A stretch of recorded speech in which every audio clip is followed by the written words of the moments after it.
यहाँ पे बैठे हुए लिबरल माफिया और मोहब्बती माफिया के एंकर, और अब उनके नाम क्या ले लें, उनको तकलीफ कहाँ से हो रही है? अफगानिस्तान से।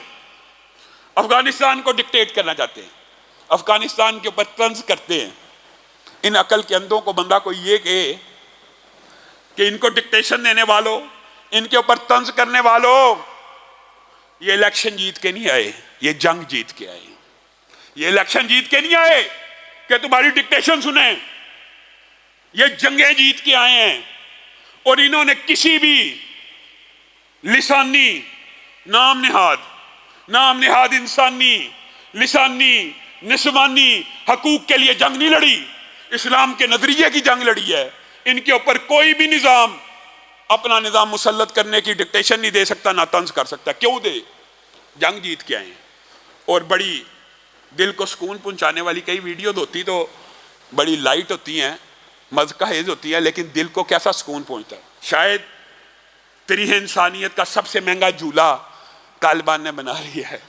एक लाखों करोड़ों रुपए के जहाज के साथ पींग ले रहे हैं, झूले ले रहे हैं। इससे महंगा झूला क्या होगा?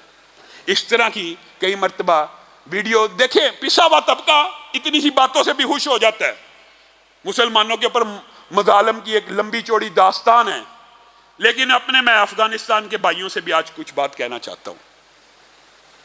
आज पाकिस्तान के अंदर भी मेरे भाइयों, पहली बात पाकिस्तान की है, अल्लाह की कसम अहले हदीस देवबंदी और बरेलवी इत्तेहाद की अशद जरूरत है। और हमें यह नहीं देखना चाहिए, ना बरेलवियों को, ना अहले हदीसों को, ना देवबंदियों को, कि फलाना फिका फलानी मनहज आ जाएगा। इस्लाम के जो मुश्तरकात है उनको नाफिज कर लो और अपना फिका, अपनी अकीदा, अपनी जात पे नाफिज कर दो।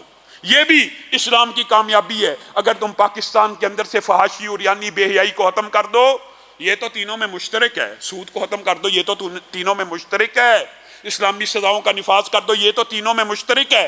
इस काज के लिए अगर ये तीनों मिल जाएं तो वो वक्त दूर नहीं कि पाकिस्तान के अंदर भी इस्लाम का झंडा बुलंद होगा। हो सकता है अमन अमान के जरिए, इंतखाबात के जरिए भी ये नारा कामयाब हो सकता है, लेकिन उसके लिए ये सियासी जमातों की बगलगिरी और सियासी जमातों की हाशा नशीनी और सियासी खोशाची बन जाना और इनकी तारीफों के पुल बांधना, इससे इज्तनाब करना होगा।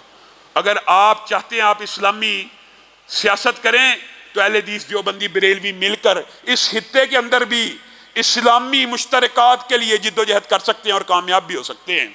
और जहाँ तक बात अफगानिस्तान की, तो अफगानिस्तान के भाइयों को अहले हदीस होने के नाते अभी मैं बात कहना चाहता हूँ कि आपकी हुकूमत को वेलकम भी किया है, आपकी हुकूमत को मुबारकबाद भी दी है। और पाकिस्तान के 3-4 करोड़ अहले हदीस आपके साथ भी हैं। लेकिन आपसे एक गुजारिश भी करनी है, मौलाना उबैदुल्लाह मुतवक्किल को वहाँ पे शहीद कर दिया गया।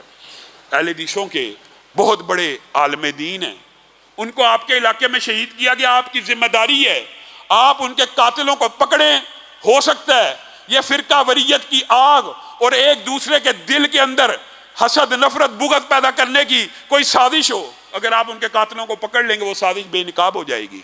वरना बाज़ कच्चे जहनों में ये ख्यालात आ सकते हैं कि आप एक खास मसलक को टारगेट कर रहे हैं। और दूसरी आपसे ये अपील है कि 3 सूबों में वहाँ पे अहले हदीस की अक्सरियत है, चौथे सूबे में भी 50% से ज़्यादा हैं। उन सूबों में आपके ये शाना बशाना जंग लड़ने वाले भाई हैं, उनको भी नुमाइंदगी दी जाए। हमारी आपसे ये तवक्कुआत हैं कि आप मरकज़ के अंदर भी मसालक की नुमाइंदगी देंगे और सूबों में जहाँ पे अक्सरियत है वहाँ भी इन मसालक के लोगों को अपने साथ अकोमोडेट कीजिए। इंशाअल्लाह सिर्फ पाकिस्तान के नहीं, पूरी दुनिया के मुसलमानों की, इस्लाम पसंदों की, दीन पसंदों की नजरें आपके ऊपर लगी हैं कि आप क्या स्टेट्समैनशिप लोगों के सामने पेश करते हैं। आप रियासत मदीना के वो कौन से खतूत लोगों के सामने पेश करते हैं